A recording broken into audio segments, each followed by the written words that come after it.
Hello, j'espère que vous allez bien. Aujourd'hui, j'ai décidé de lancer une série de vidéos sur la chaîne et dans cette série, je vais résoudre des problèmes SQL. Je ne sais pas si vous connaissez cette plateforme, elle s'appelle LeetCodes et c'est une plateforme utilisée dans le monde anglophone pour résoudre des problèmes d'algorithmes ou bien préparer des entretiens d'embauche dans des entreprises de la tech. Ici, par exemple, vous voyez ce module, il y a des questions sur les entretiens chez Google. Et il n'y a pas que pour Google sur la plateforme, il y en a pour plusieurs autres entreprises. Par exemple, vous retrouverez des questions pour des entreprises comme Apple, Amazon, Microsoft, etc. Avant-hier, j'ai découvert quelque chose de très intéressant sur la plateforme. C'est un top 50 des questions SQL qui reviennent très souvent. Il y a le niveau basique, le niveau intermédiaire et le niveau avancé. Dans cette liste, on a le niveau basique et le niveau intermédiaire, je pense. On a du niveau avancé aussi. Donc, j'ai décidé de résoudre toutes ces questions et dès que je vais les terminer, je vais attaquer le niveau avancé. Donc, nous allons commencer par la première. Alors, comment ça va se dérouler? Tout d'abord, nous allons lire ensemble la question, ensuite essayer de la comprendre et enfin écrire la requête SQL. Donc la première chose que je vais faire, c'est lire la question en même temps que vous. Essayez de la comprendre aussi. On voit bien qu'on a une table qui s'appelle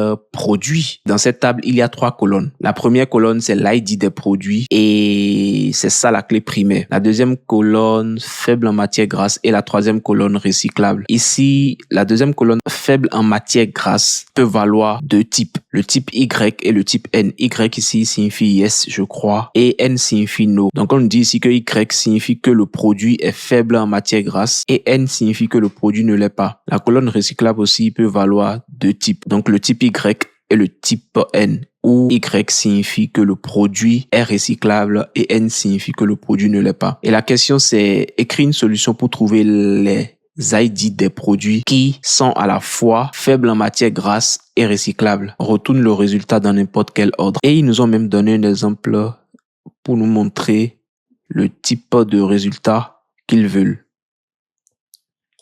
Donc, dans cette table, nous avons les 3 colonnes et leur contenu. Et on voit bien ici que la sortie, ce sont les ID 1 et 3. Quand je prends l'ID 1, je vois ici que ce produit est à la fois faible en matière grasse et recyclable. Et c'est le cas pour le produit dont l'ID est égal 3 aussi. Donc, nous allons commencer à écrire la requête. Je vais écrire select.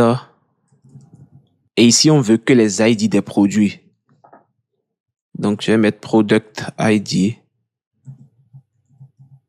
Product ID from. Je mets le nom de ma table. Product. Et pour aller chercher les lignes qui contiennent les produits qui sont à la fois faibles en matière grasse et recyclables, nous allons utiliser la clause where. Where. Et je vais prendre la colonne faible en matière grasse égale, donc Y. Et recyclable